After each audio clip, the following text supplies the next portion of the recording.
o excesso de rede social ele resulta também em falha de memória.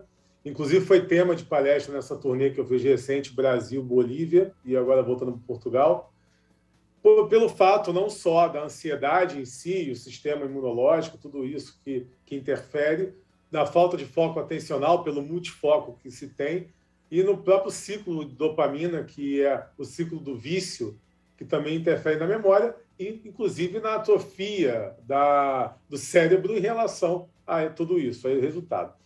Falando de Covid, a gente descobriu, no caso, a minha pesquisa se baseou no fato de que a Covid ela trazia falta de memória, falta de paladar, déficit no paladar e também no olfato. Então, você tem lesão neuronal, você tem algo relacionado aos neurônios quando resulta em isso. E eu comecei a investigar, baseando-se nisso, e então chegamos à conclusão sobre a relação dos astrócitos, que são suportes neuronais.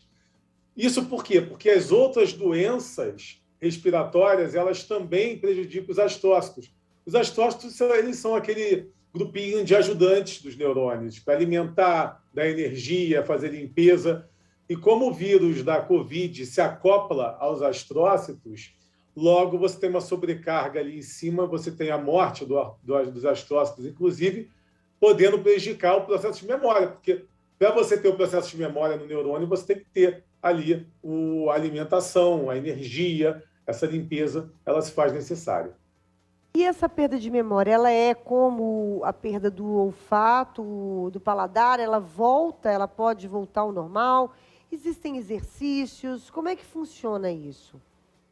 O nosso cérebro ele é plástico, então você consegue substituir, você consegue com que outros neurônios possam fazer o trabalho daquele neurônio que está prejudicado, mas a questão é que a gente tem que analisar os antecedentes, por exemplo.